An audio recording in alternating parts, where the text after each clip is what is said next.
Students, आज हम पढ़ेंगे टाइड एंड एब।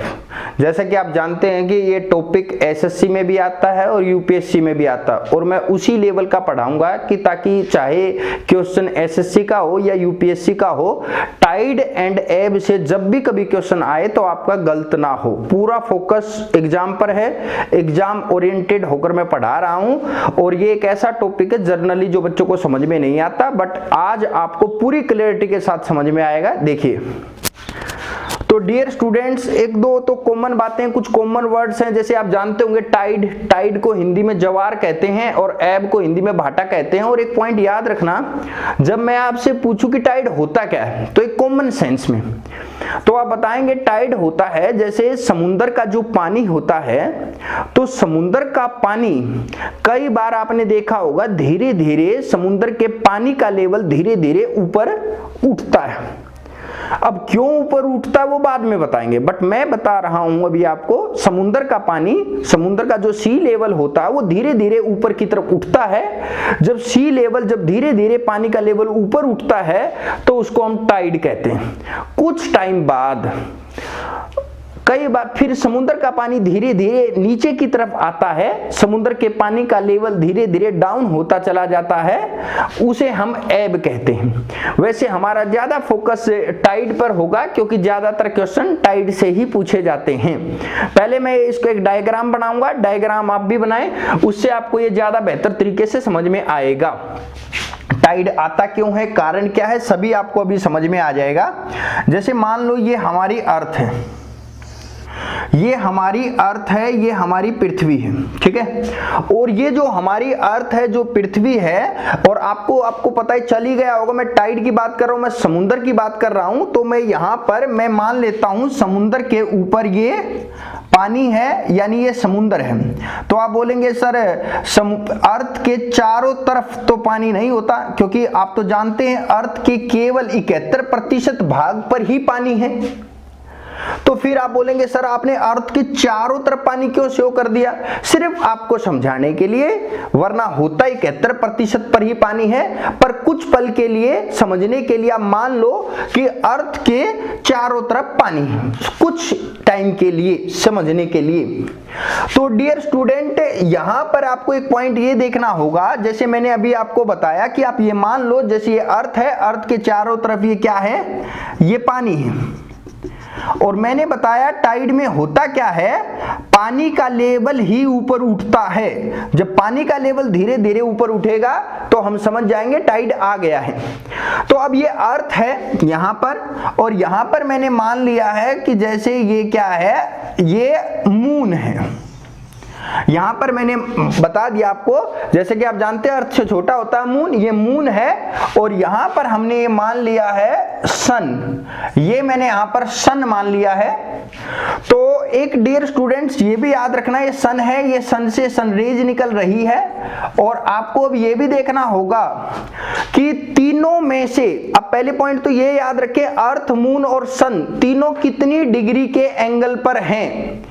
तो कितने डिग्री के एंगल पर है तीनों, तीनों कितने डिग्री के एंगल पर हैं, तीनों 180 डिग्री के एंगल पर हैं, और 180 डिग्री के एंगल पर तीनों हैं। और याद रखना कि टाइड में जब ये तीनों 180 डिग्री के एंगल पर हैं तो आप बोलेंगे सर आप इसको 90 डिग्री के एंगल पर भी तो ले सकते थे। तो मैं आपको बताऊंगा आप इसको 90 डिग्री के एंगल पर भी ले सकते थे, बट यहां पर कुछ एग्जाम्पल के तौर पर मैंने पहले 180 डिग्री पर इसको लिया है। तो पहले तो मैं आपसे एक सवाल पूछता हूं, मुझे आप आंसर देना। अर्थ, मून और सन, जैसा कि आप जानते हैं कि सबसे बड़ा सन है और सबसे छोटा मून है। अब आपसे एक सवाल है, आप बताएं मुझे, तो तीनों में से सबसे ज्यादा ग्रेविटेशनल फोर्स किसका है, अर्थ का, मून का या सन का? तो आप बोलेंगे सर सबसे ज्यादा ग्रेविटेशनल फोर्स तो सन का होना चाहिए, मून का सबसे कम, बिल्कुल सही है। बट मैं अब आपसे एक सवाल पूछता हूं, जो ये सन है, ये सन अर्थ के ऊपर ज्यादा ग्रेविटेशनल फोर्स लगाएगा या मून अर्थ के ऊपर ज्यादा ग्रेविटेशनल फोर्स लगाएगा? तो आप बोलेंगे सर सन ज्यादा बड़ा है तो ये अर्थ के ऊपर ज्यादा ग्रेविटेशनल फोर्स लगाएगा, बट यहीं पर आप गलती कर जाते हैं। सन बड़ा जरूर है, सन बड़ा जरूर है पर सन अर्थ से ज्यादा दूर है, इसलिए बड़ा होने के बावजूद भी सन अर्थ के ऊपर कम ग्रेविटेशनल फोर्स लगाएगा। हालांकि मून छोटा है, मून छोटा भले ही है, बट मून सन के कंपैरिजन में अर्थ के ज्यादा नजदीक है, इसलिए मून क्या करेगा, मून अर्थ के ऊपर ज्यादा ग्रेविटेशनल फोर्स लगाएगा। और बच्चा बच्चा जानता है ग्रेविटेशनल फोर्स क्या होती है। कभी बचपन में ही आपने पढ़ा होगा कैसे न्यूटन सेब के पेड़ के नीचे बैठा था, अचानक से एक सेब गिरी और वो सोचने लगा ये सेब नीचे ही क्यों गिरी। उसको बाद में पता चल गया था न्यूटन को, अर्थ बड़ी है सेब छोटी है, बड़ी चीजें छोटी चीजों को अपनी तरफ अट्रैक्ट कर लेती हैं, यही ग्रेविटेशनल फोर्स है। और आप ये भी जानते हैं न्यूटन ने बताया था ग्रेविटेशनल फोर्स के 3 नियम होते हैं। तो डियर स्टूडेंट्स, अब यहां पर आप एक ये भी पॉइंट जानने की कोशिश करना, अब ये जो अभी तक देखना इस डायग्राम में आप देख रहे हैं, जो समुद्र के पानी का लेवल है वो यहां तक है, पानी इतनी ऊंचाई तक है, पर ये जो मून है, मून का ग्रेविटेशनल फोर्स काम करेगा और अर्थ का पानी का लेवल ऊपर उठ जाएगा। ये देखिए, ये पानी ऊपर उठ गया, मान लीजिएगा आप ऐसे, तो जो पानी का लेवल पहले यहां तक था, अब वो पानी का लेवल यहां तक आ गया है। तो ये पानी का लेवल ऊपर उठा है, मान लो ये मून है, और मून ने क्या किया, मून ने इस पानी के लेवल को अपनी तरफ अट्रैक्ट किया। मून ने अपनी ग्रेविटेशनल फोर्स के कारण अर्थ के ऊपर जो पानी है उसको अपनी तरफ खींचा।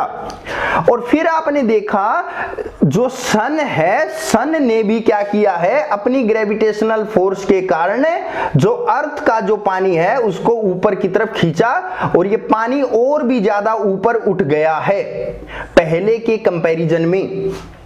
तो आपने देखा पहले पानी का लेवल यहां तक था और ये पानी का लेवल अब यहां तक ऊपर उठ आया है, यही टाइड है स्टूडेंट्स, यही टाइड है।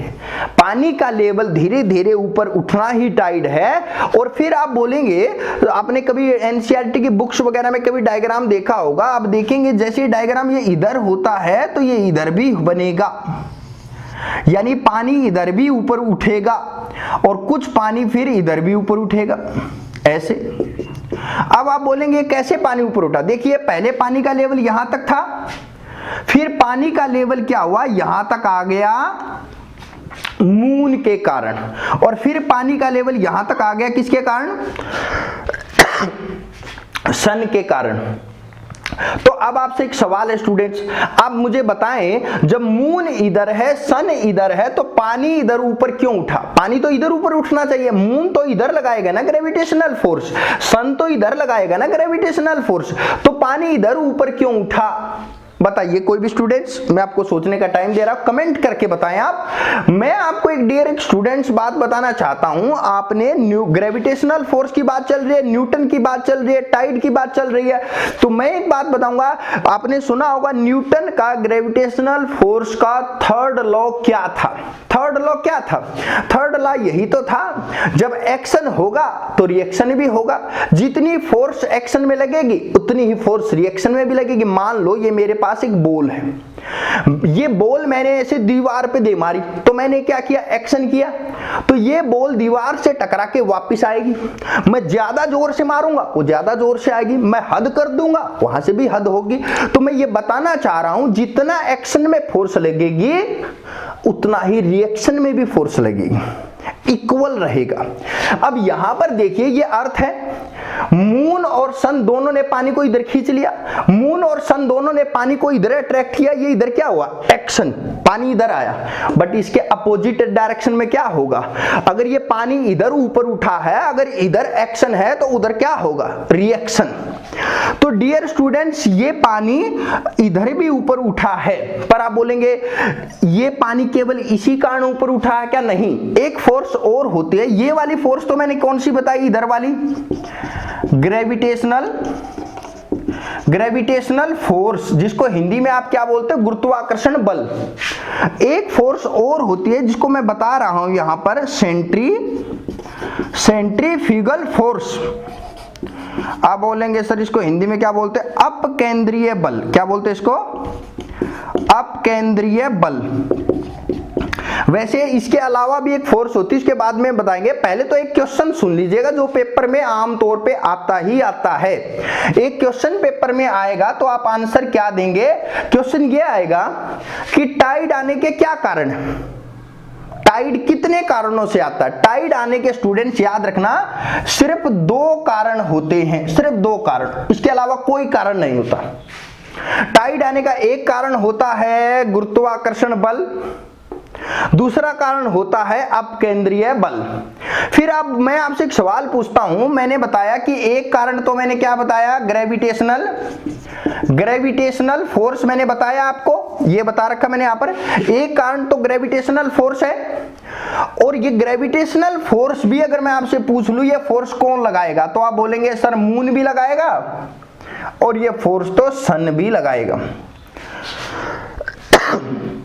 अब मैं आपसे पूछता हूं इन दोनों का यहां पर जो फोर्स लगा रहे हैं, जो मून भी फोर्स लगा रहा है और जो सन भी फोर्स लगा रहा है, इसमें से ज्यादा फोर्स कौन लगाएगा?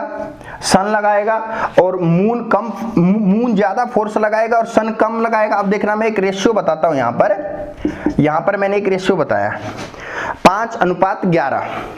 तो अगर मैं आपसे बोलूं कि भाई मून कितनी फोर्स लगाएगा, मून लगाएगा 11 और सन लगाएगा, अब आप बोलेंगे ये रेशियो आप लेकर कहां से आए? भाई एक फिक्स है, ये याद रखना, वैज्ञानिकों ने बता रखा है। इसका मतलब है अगर सन ने 5 फोर्स लगाई तो मून ने कितनी लगाई? 11। इसका मतलब 5 का डबल होता 10, यानी जितनी फोर्स सन ने लगाई उसके डबल से भी ज्यादा फोर्स मून लगाएगा। और ग्रेविटेशनल फोर्स में यानी हमें पता चल गया सन का भी रोल है और मून का भी रोल है। और अब यहां पर अब हम देखेंगे सेंट्रीफ्यूगल फोर्स क्या होती है। एक आपने कभी सुना होगा, क्योंकि दोनों को मैं एक साथ बताता हूं ताकि आपको इजी रहे। एक आपने सुना होगा सेंट्रीपिटल फोर्स, फिर आप बोलेंगे इसको हिंदी में बोलते हैं अभिकेंद्रीय बल। तो डियर स्टूडेंट्स, जैसे आपने एक पॉइंट याद रखना, जैसे आप किसी भी चीज को ऐसे घुमाते हो, ऐसे कोई रस्सी पकड़ लो, रस्सी पे कोई कुछ चीज बांध दो और फिर उसको ऐसे घुमाने लग जाओ तो वो चीज बाहर की तरफ जाने की कोशिश करेगी। जैसे आप वॉशिंग मशीन देख लो, वॉशिंग मशीन में जो हम कपड़े डालते हैं तो जो वो कपड़े सारे ऐसे घूमते हैं तो उसमें क्या होता है, एक फोर्स ऐसी होती है उस घूमने वाली चीज पर कपड़ों को बाहर की तरफ फेंकती है और एक फोर्स होती है जो कपड़ों को अंदर की तरफ समेटती है।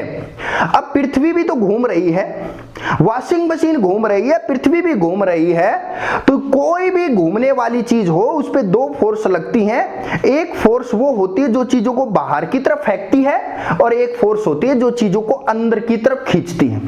जैसे मान लो ये हमारी अर्थ है, घूम रही है, अर्थ के ऊपर पानी है, समुंदर है, अर्थ ऐसे घूमेगी, तो अर्थ जब ऐसे घूमेगी तो अर्थ के ऊपर जो पानी है उसको बाहर की तरफ फेंकेगी, और जो बाहर की तरफ पानी को फेंकेगी तो पानी ऊपर उठेगा, और वही पानी जब ऊपर उठेगा तो इतना ऊपर तो उठेगा नहीं कि मंगल ग्रह पर चला जाएगा, थोड़ा सा पानी ऊपर उठेगा, बट वही अर्थ जब दोबारा घूमेगी तो उस पानी को वापस अपनी तरफ अट्रैक्ट कर लेगी, पानी नीचे की तरफ आएगा। तो मैंने आपको बताया जो फोर्स बाहर की तरफ लगती है, बाहर की तरफ फोर्स जो लगती है वो होती है अपकेंद्रीय बल, और जो फोर्स अंदर की तरफ लगती है वो कौन सी होती है? अभिकेंद्रीय बल। और हमारे को ध्यान किस पे देना है? अपकेंद्रीय बल पे, क्योंकि यहां पर पानी ऊपर उठा है और हमने तो सिर्फ यही तो देखना था यहां पर पानी ऊपर क्यों उठा। फिर आप बोलेंगे सर अगर यहां पानी ऊपर उठा तो पानी यहां पर भी तो ऊपर उठ सकता था, यहां पर। मैं आपको बता रहा हूं, पहली बात तो पानी ऊपर उठा क्यों? वो सेंट्रीफ्यूगल फोर्स के कारण ऊपर उठा। फिर पानी इसी के अपोजिट में ही पानी ज्यादा ऊपर क्यों उठा? मैंने बताया था न्यूटन का 3rd लॉ, एक्शन होगा तो रिएक्शन होगा और वो उसके अपोजिट डायरेक्शन में ही होगा। यानी न्यूटन का 3रा नियम कहता है रिएक्शन हमेशा अपोजिट डायरेक्शन में होता है, और ये यहां पर यही हो रहा है। अभी मैंने आपको बता दिया है, बच्चा जानेगा टाइड आने के कारण क्या है। हैं। क्यों आता है टाइड?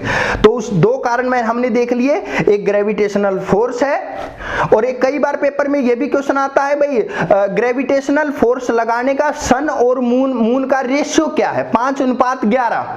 कई जगह पर यह स्टेटमेंट अगर लिखी मिल जाए, जितनी फोर्स जितनी फोर्स सन लगाता है उसके डबल से भी ज्यादा फोर्स मून लगाता है, अगर ये स्टेटमेंट कहीं पर आ जाए तो ये सही है।